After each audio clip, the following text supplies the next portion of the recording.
नमस्कार बच्चों। शिक्षा निर्देशालय, राष्ट्रीय राजधानी क्षेत्र दिल्ली। तिथि है प्यारे बच्चों हमारी 3 फरवरी 2021। कार्यपत्रक है हमारा 81। कक्षा है 10वीं। विषय है गणित। और आज का शीर्षक है दो चर वाले रैखिक समीकरण युग्म की पुनरावृत्ति 1। ठीक है बेटा, जो मानक रूप इनके क्या होते हैं समीकरण युग्म के, a1x प्लस b1y जमा c1 बराबर 0 और दूसरा a2x जमा b2y जमा c2 बराबर 0।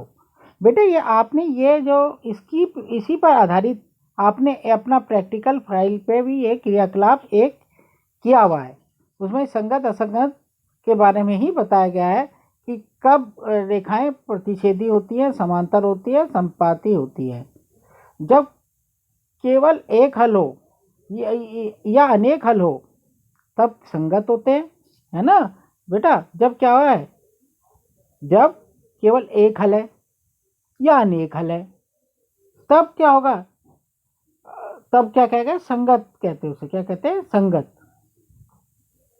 तो रैखिक समीकरण किस तरह का युग्म क्या है, संगत। और जब कोई हल नहीं है यानी समांतर है रेखाएं तो तब क्या होगा, असंगत। जब वो रेखाओं का युग्म क्या होगा, असंगत। तो ये आप ये प्रैक्टिकल भी कर चुके हैं पहला, आप प्रैक्टिकल फाइल में, तो एक बार उसको भी देख लीजिए। देखो अब देखो बेटा, पहले हमेशा आपने इस ढंग से ही कोई भी समीकरण देखी है तो उसको इस ढंग से रखना है। राइट हैंड साइड में 0 रहना चाहिए। अगर सीधे हाथ पे भी कोई चीज़ 5 या कुछ भी है तो आपको लेफ्ट हैंड साइड बाएं हाथ में रखना है। सीधे हाथ में केवल 0 ही आएगी, बाकी जो भी है, अगर 5 जैसे सीधे हाथ की साइड जो भी है वहाँ 0 होने चाहिए। बाकी जो a1x plus b1y plus c1 1 बराबर 0 इस फॉर्म में रखना है। ऐसी दूसरे में भी a2x plus b2y plus c2 बराबर 0 रखना है। ठीक है, राइट हैंड साइड में यानी दाएं पक्ष में केवल 0 ही आना चाहिए। अब रेखाओं का प्रकार, प्रतिच्छेदी कैसी होंगी जब बेटा, देखो प्रतिच्छेदी तब होगी जब a1 a2 बराबर नहीं होगा b1 b2। इसका केवल एक हल है। देखो यहाँ पर एक ही पे काट रहा है ना, ये देखो ये ऐसे करके यहाँ पर एक बिंदु पे ही काट रहा है, तो इसका एक ही हल होगा और केवल एक हल होगा और हल का प्रकार होगा संगत। ठीक है बच्चों, तो क्या कर रहा है, a1 a2 बराबर नहीं होना चाहिए b1 b2। ये रहा। अब दूसरा लिखते हैं समांतर कब होगा। समांतर रेखाओं का प्रकार क्या होगा, समांतर कब होंगी रेखाएं ऐसे कि कोई हल नहीं, ऐसे समांतर हल होने पर कोई हल नहीं होगा और हल का प्रकार होगा असंगत। और कंडीशन क्या है इसके लिए, a1 a2 बराबर b1 b2 बराबर नहीं है c1 c2। ठीक है बेटा, a1 a2 बराबर है b1 b2 बराबर नहीं है c1 c2। संपाती क्या होगा, यानी एक के ऊपर एक रेखा आ गई, एक के ऊपर एक रेखा आ गई, तो इसके हल कैसे होंगे, अनेक हल। हल का प्रकार क्या होगा, संगत। और कंडीशन क्या है इसके लिए, a1 a2 बराबर b1 b2 बराबर c1 c2। a1 a2 b1 b2 c1 c2। ठीक है बच्चे, तो ये बात आपने हमेशा ध्यान भी रखनी है। और एक आपने जो प्रैक्टिकल फाइल में प्रैक्टिकल क्रियाकलाप एक किया हुआ है उसको भी देख लो बेटा। अब ये तो ग्राफ से संबंधित था।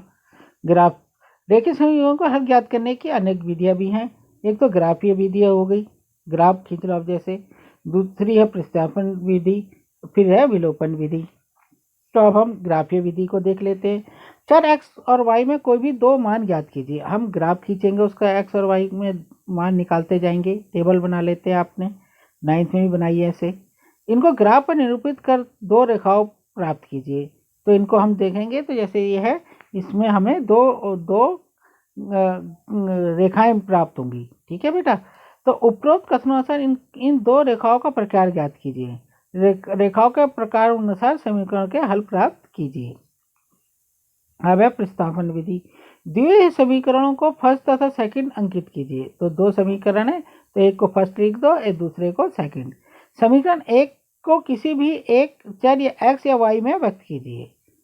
ठीक है, फिर तीसरा पॉइंट क्या है, समीकरण एक से प्राप्त चर के मान को समीकरण सेकंड में स्थापित कीजिए। चौथा समीकरण 2 को हल कीजिए और दूसरे चर का मान प्राप्त कीजिए। पहले चर का मान समीकरण 1 से प्राप्त कीजिए। ठीक है बेटा। अब है विलोपन विधि। विलोपन विधि में क्या होता है, दिए हुए दोनों समीकरणों में से किसी भी एक चर के गुणांक को देखिए। उस चर के गुणांक को समान करने के लिए दोनों समीकरणों को किसी उचित संख्या से गुणा कीजिए। तीसरा बात है इसमें कि इस प्रकार वह चर विलोप हो जाता है और हम एक दूसरे चर का मान प्राप्त कर लेते हैं। इस प्रकार चर का मान किसी भी समीकरण में रखिए और विलोपित चर का मान ज्ञात कीजिए। बेटा आपने जितना भी इस वर्कशीट में आया है ये लिखना है और ये टेबल जरूर बनाना है। ठीक है बेटा, ये बहुत जरूर बनानी है टेबल ये, और इसको याद कर लेना अच्छी तरीके से। इस टेबल को अच्छी तरह से याद कर लेना है। और अंत में बेटा आप और पूरा का पूरा जो भी चीज़ है इसमें लिखिए, सब आपने लिखना है।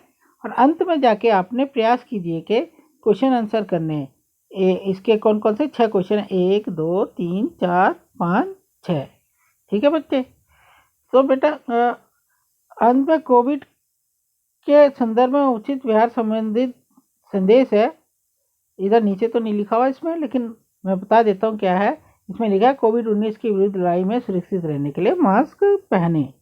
ठीक है, तो कभी भी आप बाहर निकलते हो तो हमेशा मास्क पहन के निकलिए। आप खुद भी सुरक्षित रहिए और दूसरों को भी सुरक्षित रखिए। और ये बात अपने दोस्तों, अपने सगे संबंधियों और जो भी जानकार है उसको बताइए कि आप जब भी बाहर निकलते हो तो मास्क पहन के निकलिए।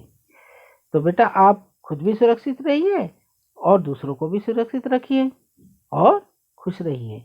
धन्यवाद।